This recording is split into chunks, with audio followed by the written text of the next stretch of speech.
Guess what? This is Law & Order Season 2, Episode 2, Honor. Before I get going on this, I'm just going to give a little disclaimer. This episode kind of stereotypes, so maybe do some research and check your biases. We open up and Benson and Stabler are following a cop with a helmet on. The paramedics are there and he's telling them about the victim. He found her moaning, bleeding from her chest and her privates. He couldn't tell her age because her face was so badly bashed in. They're putting her on the gurney, packing her into the ambulance, and this is funny, there's rocks with blood on them. The cop said it was a good old-fashioned stoning. Benson's so frustrated. Jesus, this just fucking open season. We're back at the precinct. And Cragen's walking through kind of pissed off because they don't have any information yet. They fill him in with what they do have. And Benson adds in that, yeah, in the ambulance, she was like speaking Arabic or Hebrew or something that I couldn't recognize. The precinct's newest detective, Finn Tutuola, gets off the phone. That was the hospital. They've got post-op photos for us. She's in critical condition, but she's stable. Okay, and what about the rape kit? Yes, there was hair, there was semen present, and there was blood from a freshly perforated hymen. They're all like, oh, she was a virgin. The whole hymen virginity talk is very antiquated, but we'll let it slide. So Cragen is taking it all in. Okay, we'll go talk to the park precinct captain, but be careful, the guy's a bag of dicks. So Benson and Stabler go to talk to said bag of dicks captain. He swears up and down that there is no violence in his park. This was an anomaly. Drives away. But before they leave, they talk to yet another cop with a helmet. This is a very helmet-heavy episode. This cop's like, yeah, he's full of shit. There's violence here all the time. In fact, I just busted one of the gang's leaders last week. His name is Chris Lyons. Here's his address. They show up at his door. His dad's like, ugh, you can meet us in our attorney's office. Benson and Stabler go to the attorney's office, and when they're there, we get to meet Chris Lyons. He's kind of an interesting combo of hair gel and just a punchable face. And you can see Stabler like mentally turning his baseball cap around to be cool. Hey homie, what are your boys down with? Chris Lyons is not biting. No man, I was that calming. Well shit, that's his alibi. But guess what? Benson gets a phone call. We got some new information. 1, there's prints on that rock. 2, Emmy is sure that she was stabbed at a different location than where she was dumped. And her rape was about 8 hours before she was stabbed. We still don't know who the Vic is, but there's a clue. Here is a torn, stabbed, bloody Harvard College sweatshirt. Let's go there.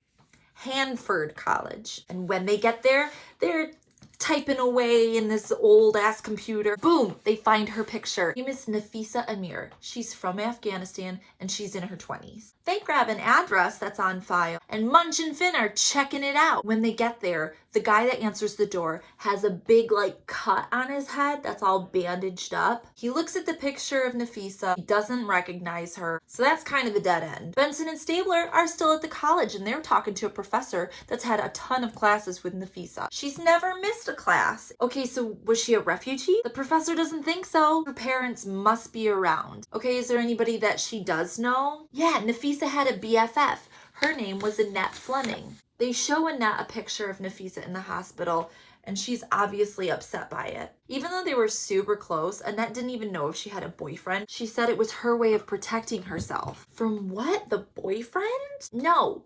From her dick dad. She had to hide everything from him. He's like some Afghanistan diplomat or something. So Nafisa would even have to wear her burqa and then change at school so that her dad didn't know she wasn't wearing the burqa. Interesting. So where would she keep the clothes? And that's like, duh, in her locker. You know, like a locker, like you have in college. In the locker, there's a knapsack. In the knapsack, there's an address book, and in the address book, there is a picture of a good-looking dude. Maybe that's her boyfriend. And, here's her real address. So Benson and Stabler are now at the home of Salah and Aziza Amir. Mom's sitting there quietly, and the dad's like such a dick. He's, of course, only talking to Stabler, because he's a man. Oh, is she dead?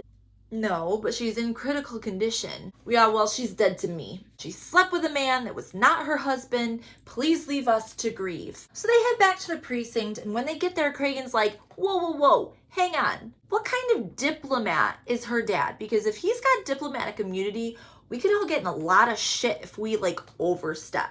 Munch takes one look at that boyfriend and goes, son of a bitch, it's the dude from the apartment. Finn's all, psh, he said he never heard of her. Munch is like, well, let's go refresh his memory. Which leads to a little baby stakeout. They're waiting only like a couple of minutes before this guy comes walking down the street, but he sees Finn and literally drops his groceries to take off running. This results in the most New York chase scene. Stablers is jumping over taxis, horns honking, and Finn does like this star jump move and tackles him onto the sidewalk. That one tackle, I think I watched it like 3 or 4 times because it's hilarious. So as they're taking him away, he's yelling, you'll never find her. I'll never tell you where she is. They Mirandize him and throw him in the cop car. So this guy's name is Dwad Tarzi, and they've got Tarzi in an interrogation room. They show him the picture from the hospital, and he's like super surprised and torn up. But then he puts his head in his hands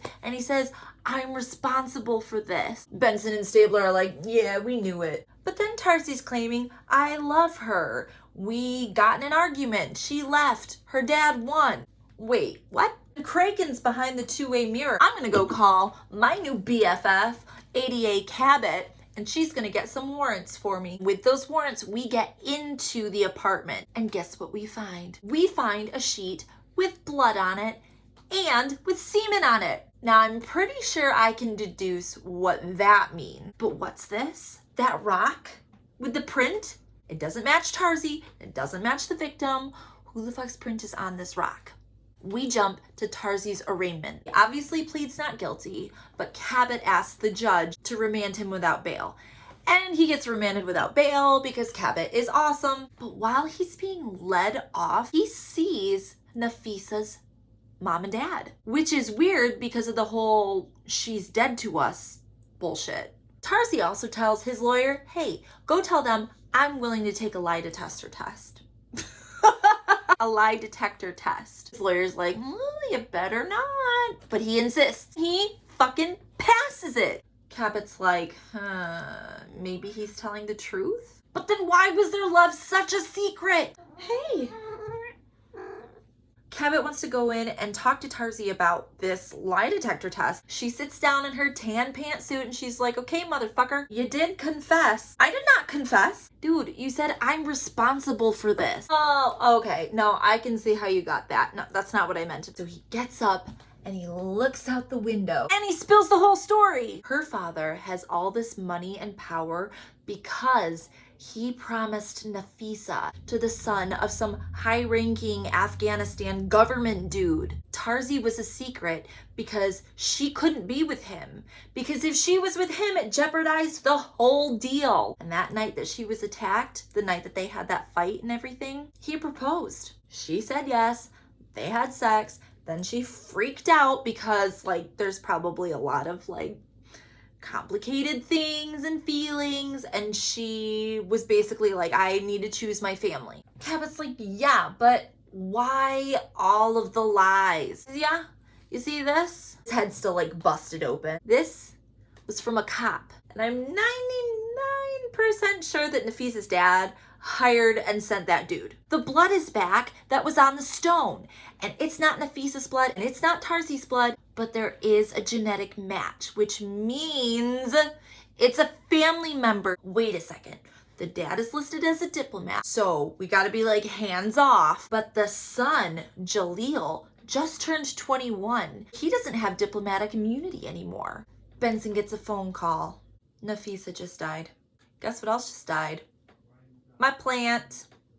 It's super dead. Okay, we gotta find Jaleel. Book it to the parents' apartment. They have to tell mom and dad that their daughter is dead. Mom is crushed. Dad is pissed that they're back at all. But the mom finally breaks her silence and tells them that Jaleel is on a plane. He's gonna go back to Afghanistan. But not if Munch and Finn can help it, because guess what? They get on the plane and they find him right away. And before they can Mirandize him, Aunt Lee smiled and said, I'm glad I killed her.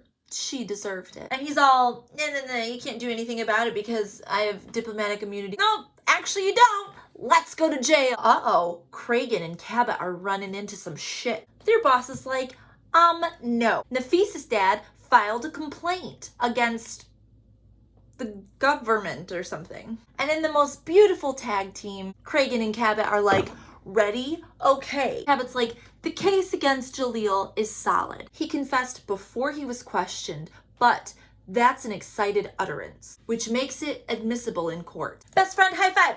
So now we're getting into the courtroom side of things. Before the trial, Cabot and the defense attorney are both talking to the judge. Keep your pantsuit on, Cabot. Yes, we will allow the excited utterance in court. But then the defense attorney's like, well, then we're changing our plea. Guess what, bitches? We're going for not guilty by reason of mental defect. But the judge orders a psych evaluation anyway. So enter Dr. Skoda, one of our favorites. He finds out that Jaleel and Nafisa's grandpa murdered their aunt in front of Jaleel. Skoda's like, shit, man.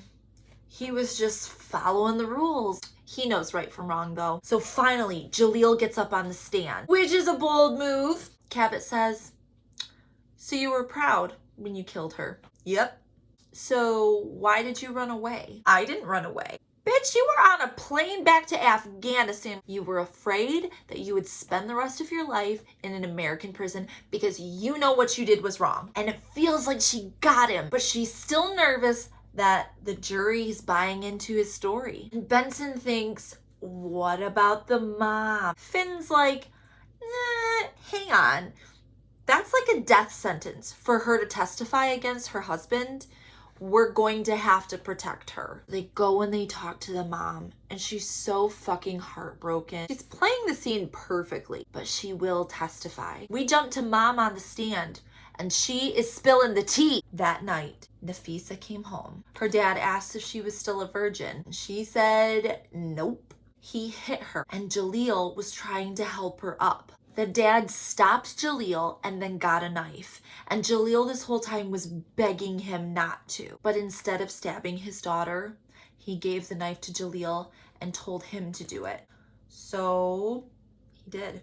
All right, let's jump to the verdict. He's found guilty of murder in the second degree. And Cabot's like, Jaleel's dad, who hasn't missed a day in court, he wasn't here today. So head to the apartment. Doorman says, yeah, he left this morning with all the bags. Nope, the wife wasn't with him. You know where she was? Yep, they find her up in the apartment, stabbed to death. Sorry. And that was Law & Order SVU Season 2, Episode 2.